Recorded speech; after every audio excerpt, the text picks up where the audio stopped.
أعوذ بالله من الشيطان الرجيم. بسم الله الرحمن الرحيم. Assalamu alaikum wa rahmatullahi wa barakatuh. And welcome back to Ramadan Reflections for 2023. Today being the 11th day of the blessed month of Ramadan. We've been going through, if you've been with us, we've been going through various verses of the Quran in which Allah speaks to and about women and their status within Islam. Obviously, one of the primary goals was to remove the incorrect understandings and the corruptions that had crept into humanity at the time of the beloved Prophet Muhammad, may Allah bless him and his family, in the city of Mecca and the Arabian Peninsula.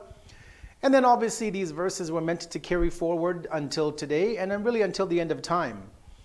We've been looking at various discussions as it relates to women, their creation, their various rights that God has given them in the Quran, which society had deprived them of for many years.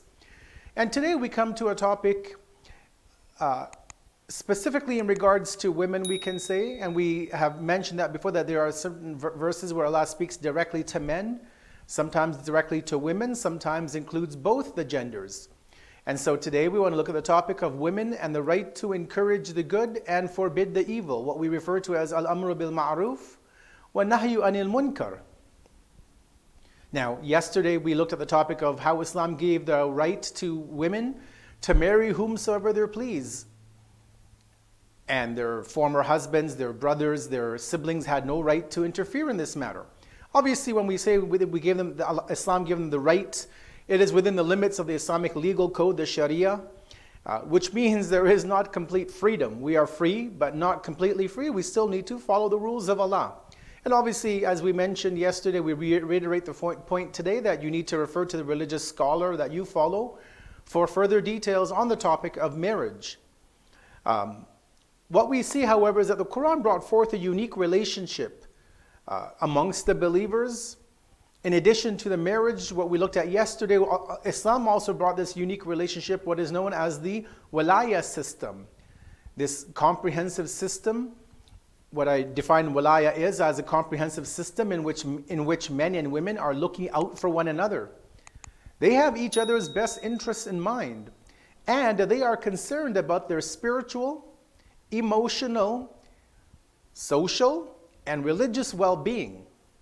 Now, one aspect of this wilāyah, this authority that men have over women, and women have over men, and men have over men, and women have over women, one aspect of this wilāyah is to remind and encourage one another to good actions and to help dissuade one another from performing sins and actions which are unbecoming of a believer. Now, before we go more into this topic for today, let us turn our attention to the noble Quran, because after all, this is the month of Ramadan, the month of the Quran. And so we want to look at chapter number 9, Sūrah al-Tawbah, verse number 71, in which Allah speaks at length about this harmonious relationship between the believers as being awliya, and also what is the reward which Allah associates when people, men and women who are believers, can have this wilāyah over one another. So in verse 71, Allah says the following: the believers, both men and women, they are guardians, confidants, and helpers of one another, awliya. They enjoin and promote what is right and good, and forbid and try to prevent the evil. And they establish the prescribed prayer in conformity with its conditions, and pay the prescribed purifying alms. They obey Allah and His Messenger. They are the ones whom Allah will treat with mercy. Surely Allah is all glorious with irresistible might, all wise. Wilāyah, brothers and sisters, is a comprehensive system in which men and women are looking out for one another. They have each other's best interests in mind and are concerned about, as we said, the spiritual, emotional, social, religious, and more well-being of one another. And this is yet another unique verse in the Quran, because Allah addresses not just the mu'minun, the believers, but He singles out men and women separately. Meaning that He could have used the term just al-mu'minun, the believers, and that would include men and women both under that word, under that term. However, He uses both al-mu'minun and mu'minat. He uses both the masculine and the feminine. And their first unique trait is that they are the awliya, the protectors, guardians of one another. Not just friends, not just buddies to hang out with. No, they help each other, they assist, They guard, they protect one another in terms of their religious responsibilities. They're looking out for each other's back. Allah then goes on to enumerate 5 unique qualities which the believing men and women need to have. Now, what are they? Number 1 is that they have to encourage and invite one another to goodness, al-ma'ruf. They need to try and dissuade one another from bad deeds, what is known as al-munkar. Point number 3 of men and women who are awliya, who are protectors of one another, is they establish the salah. That is, they engage in the communal, the jamaat prayers. The 4th point that God mentions is they ensure that a portion of their wealth is kept aside and given to the needy in the way of Allah through giving the zakat. So they are very well rounded in the celestial and the terrestrial responsibilities. And point number 5, God says that they are committed to obedience to Allah and also to His beloved Prophet Muhammad, may Allah bless him and his family. Now, when a man and a woman who are walis of one another, when they have these traits, what is the outcome? What do such men and women get?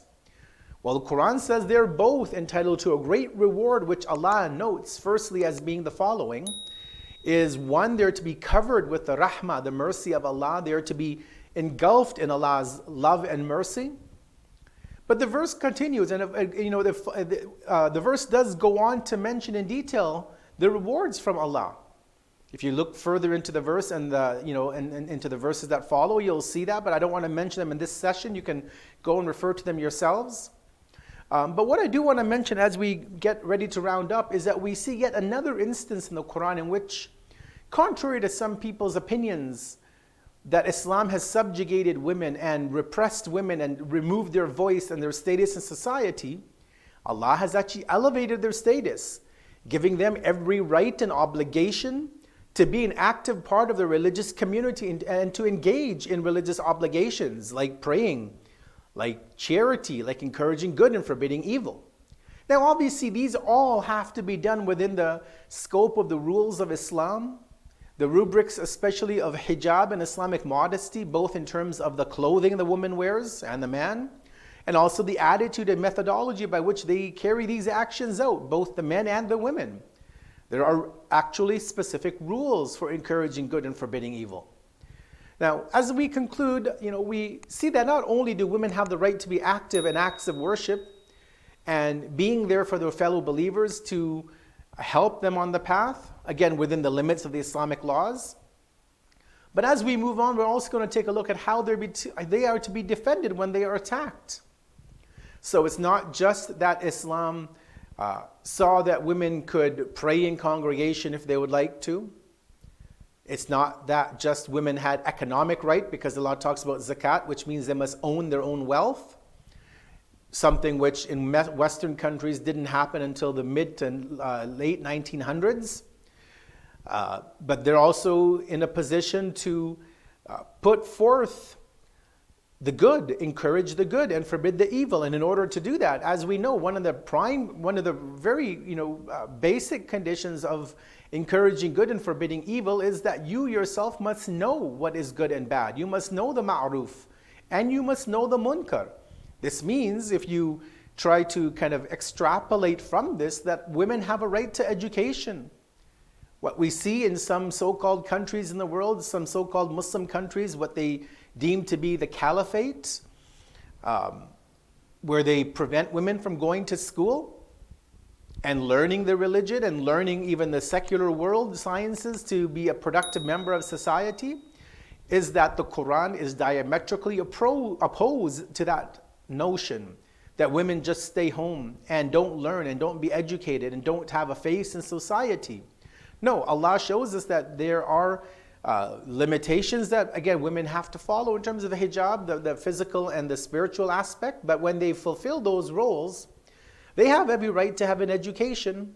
They have every right to go and encourage other women, especially towards goodness.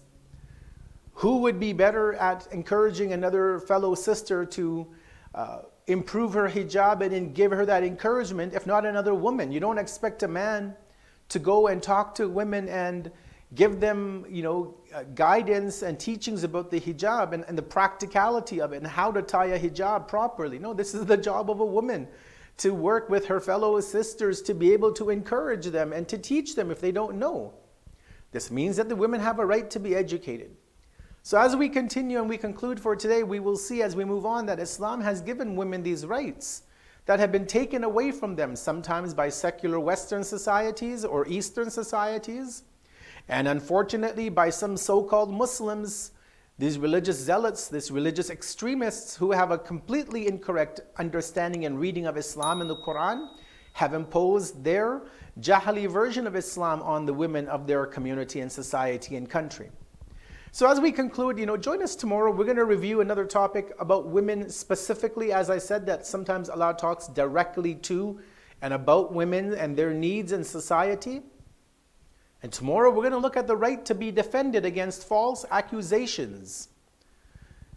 Join us tomorrow as we continue in our Ramadan reflections to better understand the Quran and its centrality within our lives. Until tomorrow, brothers and sisters, wassalamu alaikum wa rahmatullahi wa barakatuh.